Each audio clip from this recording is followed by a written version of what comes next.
another domain that is almost used by every company, and that is how people connect, how they build trust, how they build openness. And that's what we teach. And it's not common sense. If all you care about is how I can sell the business someday, it won't work. If you care about the people who are investing their lives with you, it works really well. The result is you can sell it for more money someday in the future. You can make more profit. You actually do make a lot more profit. And then you build this trust with each other to where you can actually move at a very fast pace because you know the people around you will support you. All right, so we've got Ron Macklin here with us. Welcome to the Scaling Adventures podcast. And we've got Ron, who helps a lot with entrepreneurs and with different businesses with really helping with the leadership programs of these different organizations. Ron, thanks for having us. I'm really excited to have you. Why don't you go ahead and just start off by sharing with the audience a little bit about kind of what you do, exactly who you serve, and just bring everybody up to speed on kind of what it is you specifically bring to entrepreneurs and businesses and executives. Thank you, Jake. What we bring and what the domain we help is, I mean, most people, when they start a business, they know how to run, like if they run a restaurant, they know how to run a restaurant. And if they do construction work, they know how to do construction work. They know how to be an internet business, to be a school. They understand the fundamentals of how to do this. That's their domain. That's their domain of expertise. There's another domain that is almost used by every company, and that is how people connect, how they build a relationship, how they build trust, how they build openness, how they build peace and play. And like, it's not taught in schools. It's not taught in university. It's really kind of doesn't everybody already have that figured out? No, they don't. And it's what I learned and how I learned to be able to produce the accomplishments that I have in my life. And it has become the place that I just love to be working in. So if you want to set, for MySpace, if you want to set a world record, which I did 9 of those, people always ask, oh, you got the best team? No. So you brought in all the super tools and everything? No. Well, how'd you do it? Well, we built trust with each other. We didn't let our egos run things. We trusted each other in a way that we could be open and talk about things and take complete everything we did. We took it apart. Like, how are we doing it? Why are we doing it? What's the purpose of this? How does it work? Right. And then you build this trust with each other to where you can actually move at a very fast pace because you know the people around you will support you. I mean, if you're going to be a gymnast and you're going to fly around, if you don't have a spotter, you're not going to fly around. Right? You got to learn to fly when you fall before you can do that. Now, if you have a team around you that can support you, that has those kind of connections, that has those kind of relationships, then you can really put it out there and really go fast, or really go efficient, or really go with new creative ideas and new stories, new strategies, new tactics. And that's what we teach. And it's not common sense. Although I always felt it probably was several hundred years ago, but the Industrial Revolution and everything else has taken it away to where it's all about technology and math and science instead of connections, trusting each other. If I look back at my grandparents and great-grandparents, who I knew briefly, my great-grandparents and my grandparents, they really knew how to build trust with their neighbors. And the reason, they were living on a farm in the middle of nowhere, and their lives depended on it. They knew how to build those relationships. I didn't learn it from them, but once I relearned it, I went, this is what they did. This is how they moved. And that's the fundamental of being human, is being able to connect like that. It enables you to go faster or more efficient or more creative. So you take more risk. So we help organizations begin to understand that. And it's a fundamental. It's like, if you want to build a house, no matter what house you want to build, it's got to be some sort of a foundation that it sets on. It could be poles that it could set on. It could be a concrete slab. It could be a deep buried foundation with stones or to build up to it. But it's got to have a foundation. No matter what the house is, you got to have something underneath of it that supports it. And the people and the relationships they have, this is what supports whatever it is you want to do. So it's relevant to most businesses that want to do something amazing. But there's also a few things that are required. Right? As a business owner, if all you care about is profit, it won't work. If all you care about is how I can sell the business someday, it won't work. If you care about the people who are investing their lives with you, it works really well. Now, the result is you can sell it for more money someday in the future, right? And you can make more profit. You actually do make a lot more profit. But that's not the purpose, right? That's the result. But the purpose is like, why do people go into work in the morning? That's what makes a difference. And if it is that you're producing a space for people to live a good life, it works really well.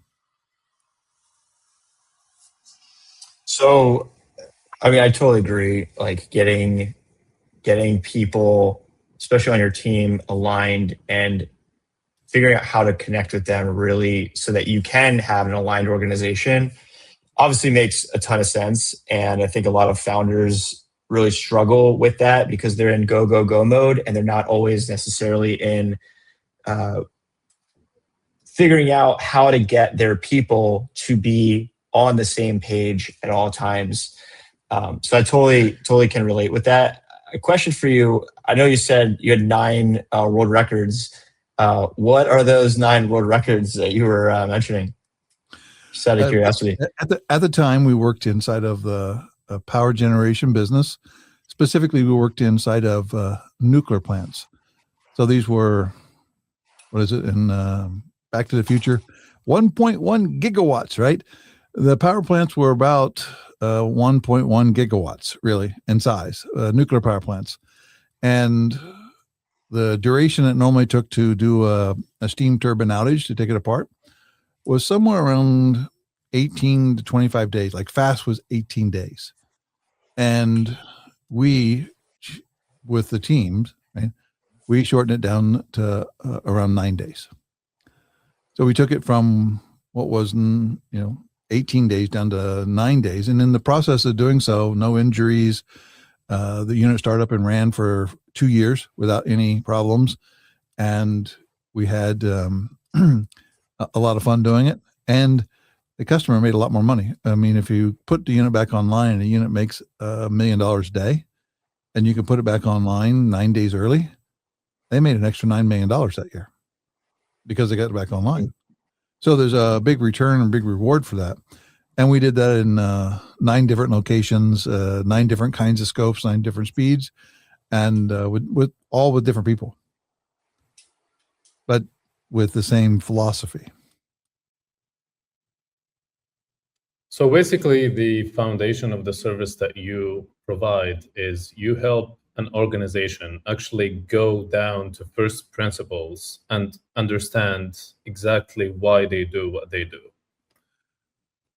First is to understand like how people work, right? There's a fundamental around us as humans, and that is that we have fears, and we have a lot of them, and we think that we're the only one that has those fears.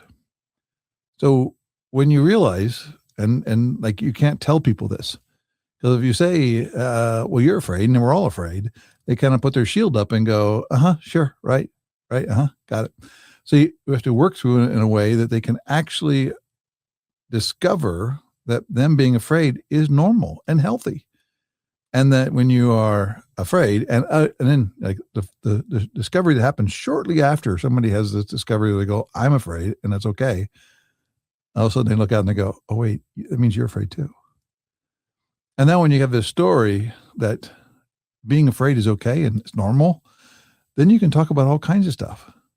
You can talk about how we go about shortcuts, or what we consider shortcuts, or how do we remove scope, or how do we increase scope, or what new ideas can we have? And people are willing to put their ideas out there even though they know the idea may not be accepted, they always put their ideas out because somebody may build on that idea. But if you're afraid and you can't put your idea out, nobody will build on an idea that doesn't get put out. You won't get that creativity. You won't get that new idea. You won't find that space, right? And when you get done, like whatever the project is, whether it's creating a new thing or opening a restaurant or building a new site, there's this moment at the end where you go, I didn't really think we'd do this. Like, I know what everybody said we would do it, right? I didn't really think it would happen, but it did. We accomplished something greater than we believed in. Now, some people say, well, you got to believe what you could do it or you can't do it, right? That's not true. If you believe in each other, you will stun yourself on how fast, how strong, how big and creative. I remember a specific one. It was, we had targeted to be done in 13 and a half days. And I called on day 9, right? Because these teams were doing this stuff remotely. I wasn't there. And I said, I started asking questions. And I said, okay, what's wrong? Like, what's wrong? You guys are acting different today. What is wrong? And they go, we're done. Like, we're done 35% early. Right? They were like stunned. And I go, have you checked everything?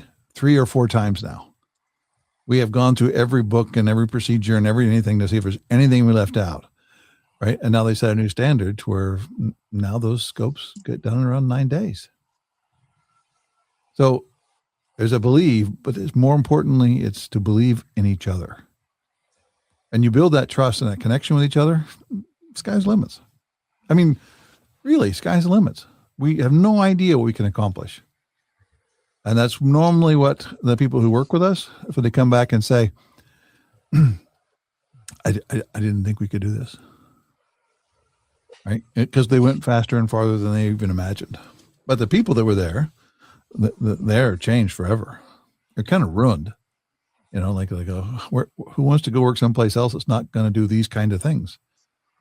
Mm-hmm. It's not going to have these kind of connections. It's not going to be open and authentic and playful and laugh a lot, right? And at the same time, cry when the project ends or the job ends.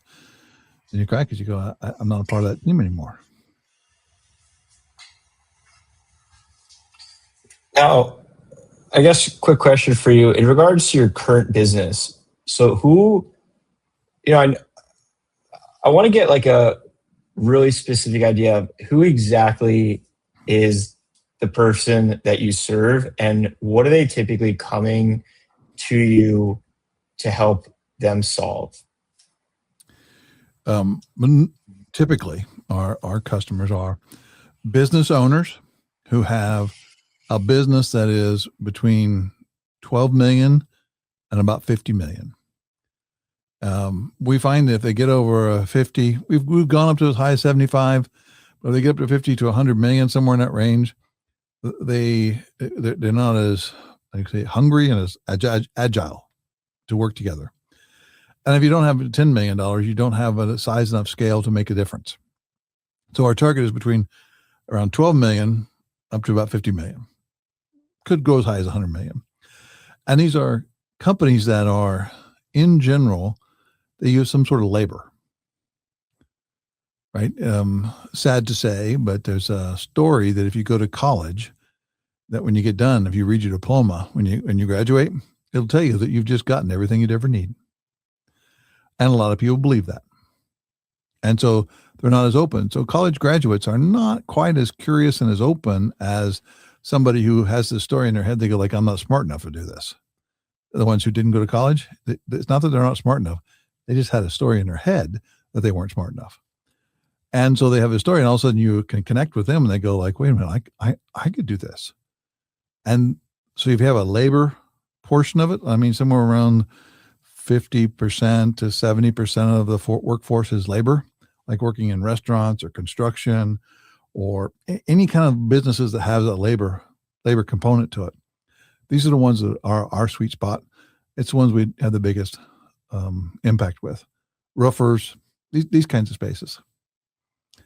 The ones who have brilliant people who are hiding behind their shield that they're not that smart, when in reality, they're just as smart as everybody else. So we help the owner. We help the owner who seems to be stuck in one of two things: how to grow, how to retain people, right? Or that the profitability is not there. If it's retention, profitability, or growth, those are the three domains we can help grow with. Okay, so to reiterate on your like the kind of business owners that you help, like when a company reaches out to you, what do they usually say that their core problem is, and what do you almost always discover is the real problem underneath? So they come to you with what they think is the problem, but you discover that it's actually something else. Well, they normally come in the problem that we don't make enough profit, or we can't grow, or we're growing so fast, but now we can't make any profit. Those are the fundamental of what we see coming to look for help. And they look at it as if it's a marketing issue because they don't have growth, right? It's controlling the cost, right? And then those are the ones that have the story that people are costs. Like we spend money on people, therefore we want to try not to spend money on people so we can do that. And they treat their employees as tools, right? And then there's a space that like they don't have a story about the brilliance that's inside of each one of the individuals in their company. Nobody knows how to do things more than the person who's using their hands to do it. Nobody understands the work. If you want to run a restaurant, the person who's working in the kitchen, bussing the tables, right, maitre ding', waitressing, managing the kitchen itself, those are the ones who know the most about what's going on. But they're also the ones that have been, let me say this, beaten, right, verbally, mentally, on this is how you do it. You have to do it this way. And they just, they walk around the world where they go neck down, right? And what they discover is all those people have great ideas, and they have a passion for what they're doing, but they feel like when they come in, all they do is get beat up, being told what to do. And I vividly remember people doing things the wrong way because somebody told them to do it that way, and inside they were tortured. I know this is the wrong way, but if I don't do it this way, I'll get fired. So I'm going to do it the wrong way and watch it happen. Here we go. Yep. Right. And what it really ends up is that affects profitability, that affects customer satisfaction, that affects retention. And what I want in all my businesses is all my employees going like, hey, I know a guy over here. He'd be really good in this job. Like all of a sudden you don't have to go out and pay somebody to recruit, because every one of your employees is going like, tell them the story of how much fun it is at work. And what that means is they want to bring their friends in. They want to bring more people into the company. So you have this never ending supply of people ready and willing to come to your business. So, Ron, what would you say is one of the biggest challenges or problems that you have faced with a client that you had to help solve?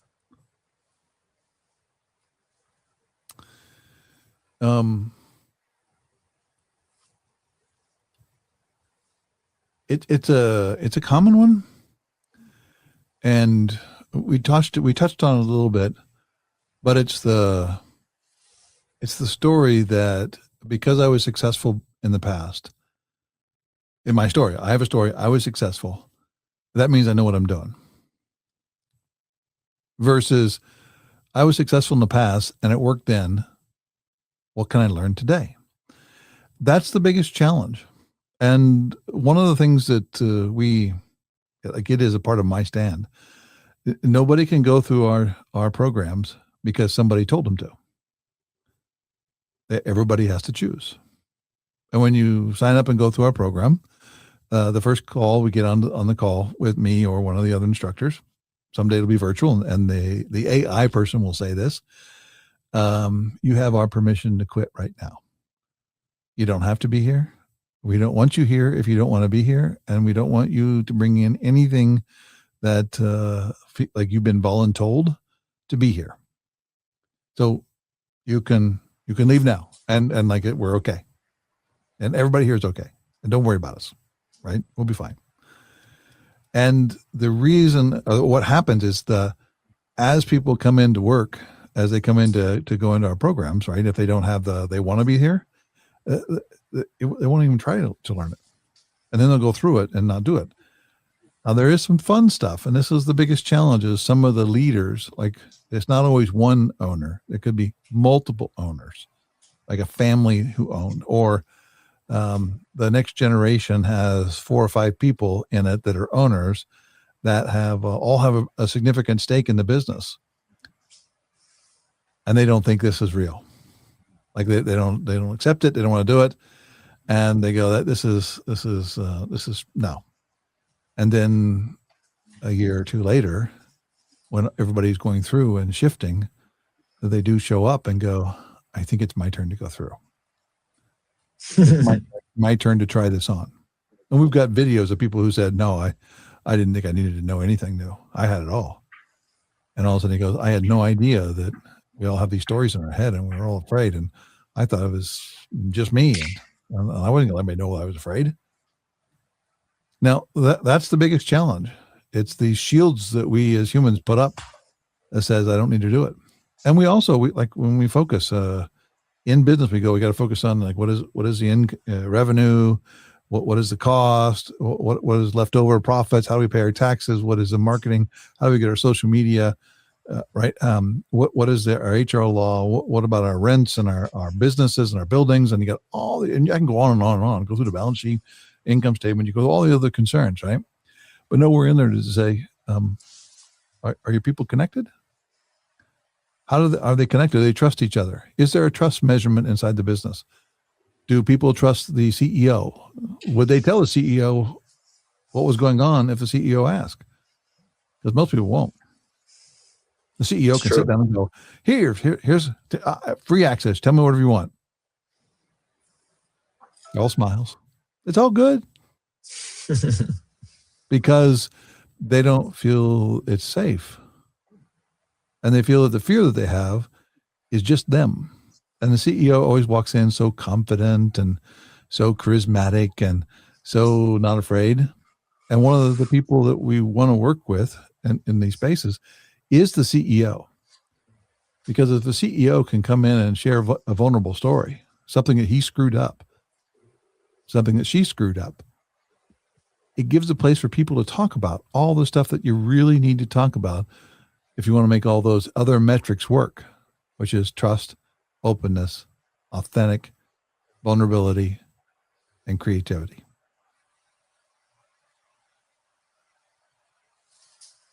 Okay, I got an interesting question. So let's have a look into the future for a little bit. And have you worked with companies that use like AI and robots intensively? And do you see that is like a connection that needs to be built with human operators? We know a lot of people are not very stoked with AI taking their jobs, and it's just there's a lot of negativity there. Yeah. So here's what shows up with AI. Before AI, I could come to Jake and make a request. And then Jake would go off and do whatever he thought was the request. And it would come back and say, here, I did what you asked me for.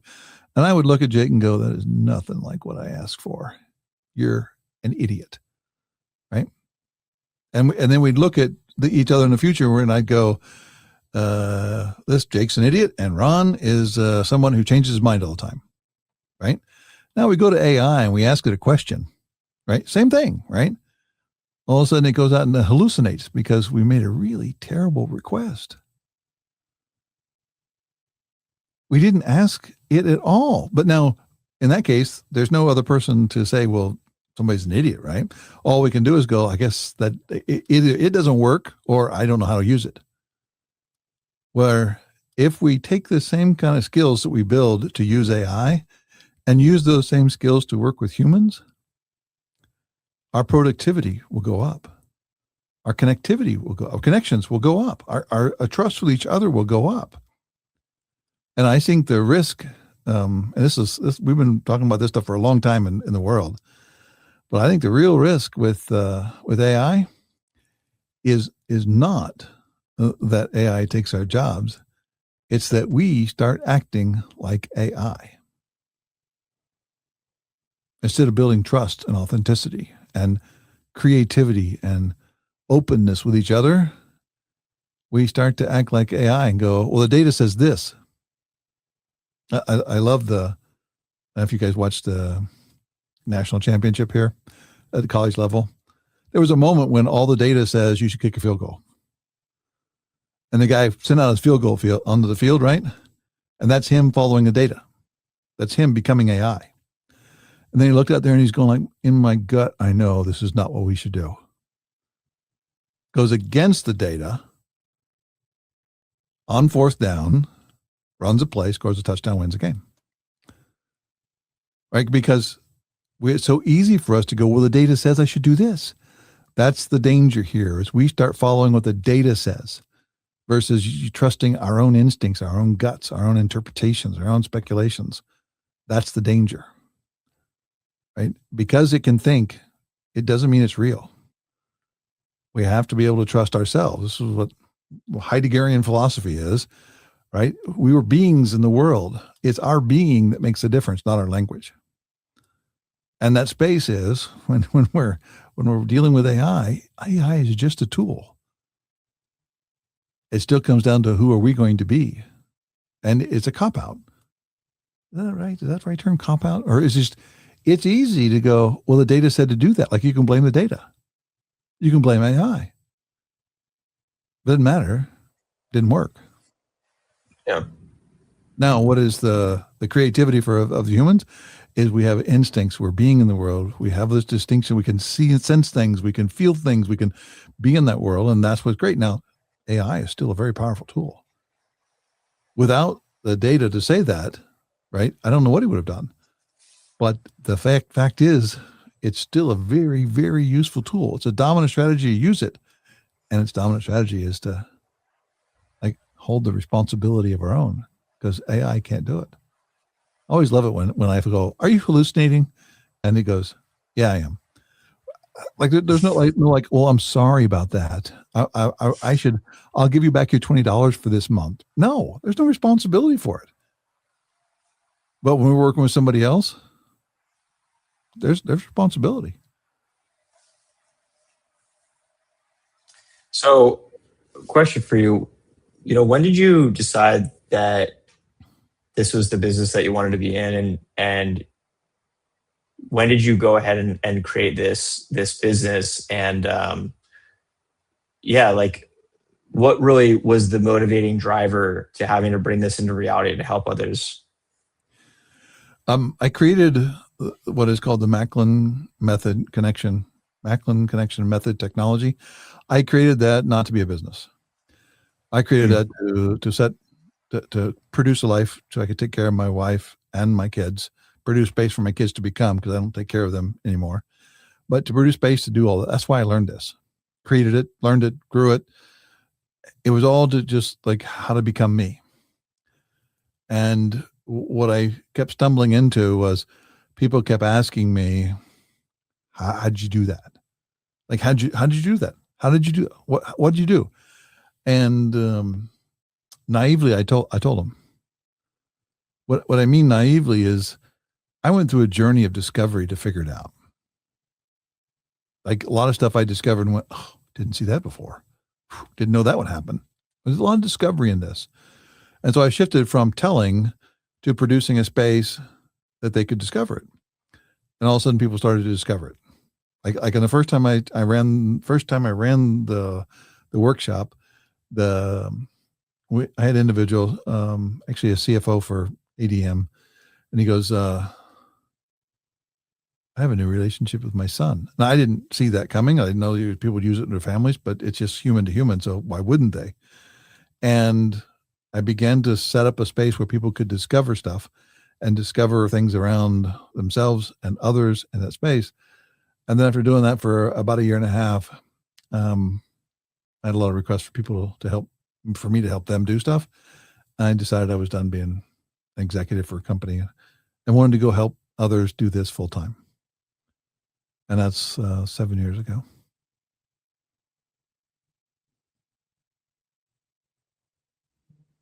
I think you're muted. I said nice. I love it. Yeah, I guess before hopping off, is there anything that you really want to communicate to the audience to let them know, before, engaging with hiring you or working with you? Is there anything you really want to leave the audience to know about some of the work that you do that kind of makes you unique, that really helps you deliver services and be as helpful as possible for these different businesses? Yeah, thanks, Jake. Yes, that there's a story out there, right? That you need to have the best athlete. You need to have the strongest, the fastest, the smartest, the one with the most experience, the one with all that stuff out there. And there are tactical things that you need to know. There are fundamental skills you need to have. Most businesses have the people already in it, Mm-hmm. and that have the technical skills, right? But having a technical skill, rephrase that. Having a technical skill is only half of a job. It's how to coordinate, cooperate, participate, create together in that space. And so having the people that you already have in the business, right, that are already there, that want to be there, they can become alive really quick when they begin to trust each other. And the amazing thing is, before they can trust anybody else, they have to trust themselves. And most people that I've run into, the first thing that they realize is they haven't been trusting themselves. And when they trust themselves, then they can begin to trust somebody else. One of the fundamentals is somebody breaks trust and you go, oh, this feels terrible. Why does it feel so bad? They broke trust. But I was the person who trusted them in the first place. So it hurts because now I feel I can't trust myself. And when we can trust ourselves, sky's the limit.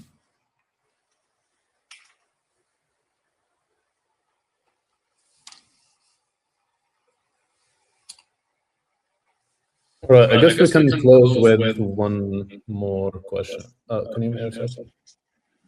I can hear you, but you're pretty echoey right now. I think Jake there you go. Yes, because okay, so I guess one last question that I have is, can we briefly go over like what the 7-part Macklin connection method in plain language, and which part do leaders struggle with the most? There's a quick overview.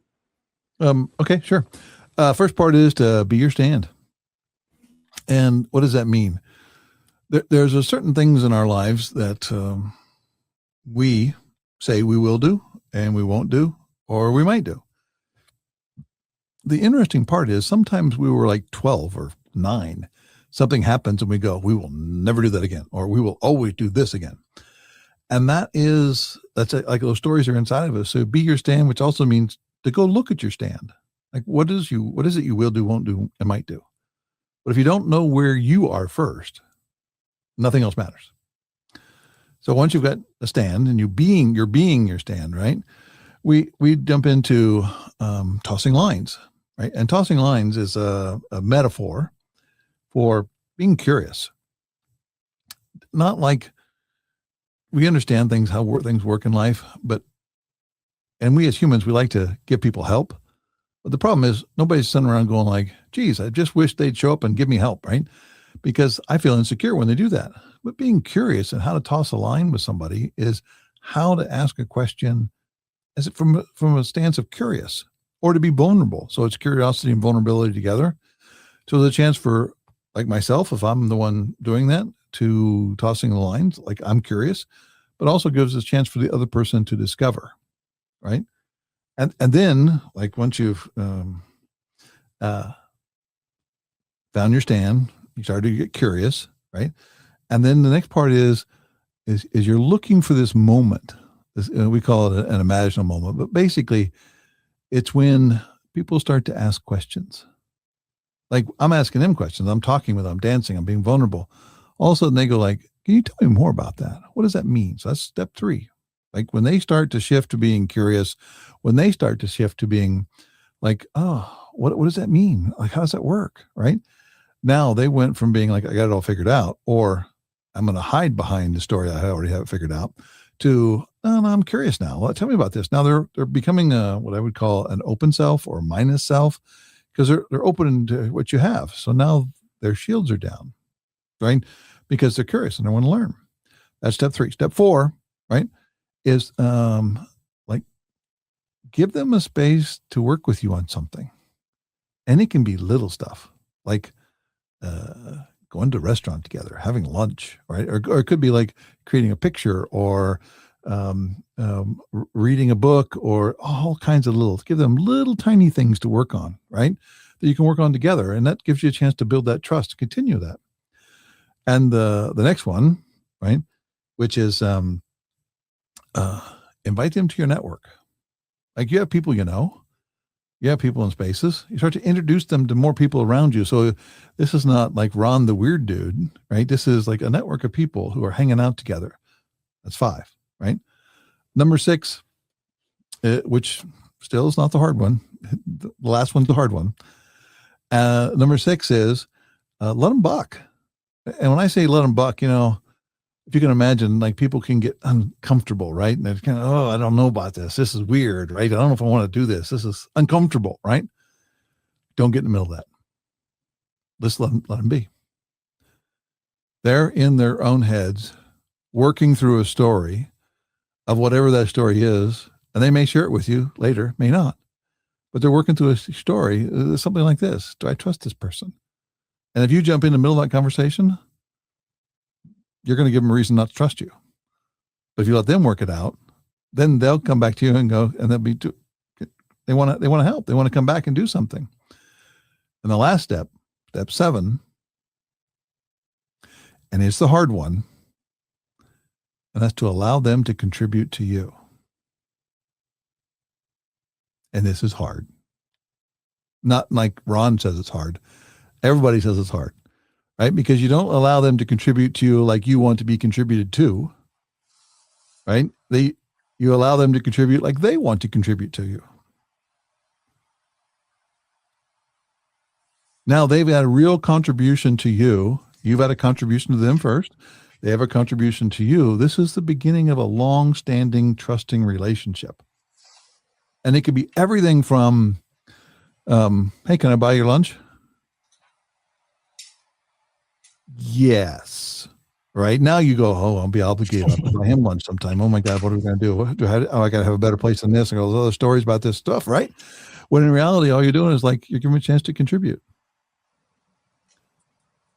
And that's hard because you get to be vulnerable and accept whatever help they want to give you.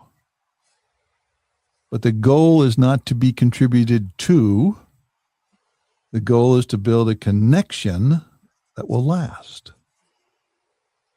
Because you want them to walk around in the world with a story of, "I met this guy. There's nobody I've ever met like this one. And I felt heard. And I felt trusted. And I trust him.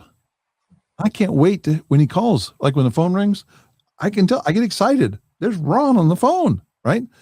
That's the kind of trust you want to do. And so the purpose is not to get help. It's to build the connection. And that's hard. And I don't know. thousands of people have gone through this program, right?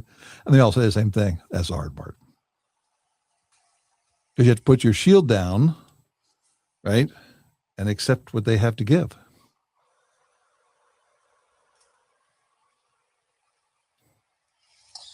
Well, Ron, this was super powerful. I appreciate you hopping on and sharing with the audience.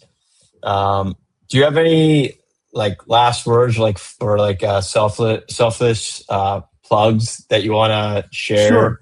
Where the Absolutely. audience can reach you and anything that you're trying to promote right now. Sure. So you can reach me at ron@macklinconnection.com. That's the best way. You can also go on our website, macklinconnection.com, and you can actually find a place to set up an appointment with me if you wanted to. What's coming up right now is we've got a Macklin Method workshop that anybody could sign up for. It starts on February the 6th at 10 a.m. Central Time, U.S. Central Time. And it takes 18 weeks to get through, but you go through the full training to go through. At the end of that, you'll be, well, I'll say competent, close to competent in the space. It also includes a year of the arena calls, which is a place for people to practice, right? And then we've also have what we call the Human Praxis Lab. We've got a group of people who, some have gone through our program, some have not, but it's a place for us to continuously learn. Currently, right now, we're studying generative AI and the human advantage. And then we're going to go into how humans connect, right? We're going to work a couple books there. We're going to go into the human body, which is, we're going to go through Outlive, and we're going to work that together. And the difference between reading a book and working a book, when you have to record yourself, when you have to write it out, when you have to put your projects in front of other people, the learning is really sticky. Like it doesn't go away. And that's why we use the Human Praxis Lab, is for how do we take whatever new knowledge we need to get and get it into us enough that it's there when we need it, not frustrated because 5 years later you go, I did read something about this one time. I don't remember what it said now. Maybe I should get that book back out. I don't know what it said. This way we keep all that stuff fresh, ready to hand. And you can sign up for both of those on our website, macklinconnection.com. Or you can go into our LMS, which is the Imaginal Community. It's a Mighty Network site. You can sign up there and join the Praxis Lab or for the Macklin Method Workshop. Awesome. Cool. Well, thanks again, Ron. And we'll talk to you soon. Great. Thank you. Cool. Awesome, man. That was great. We got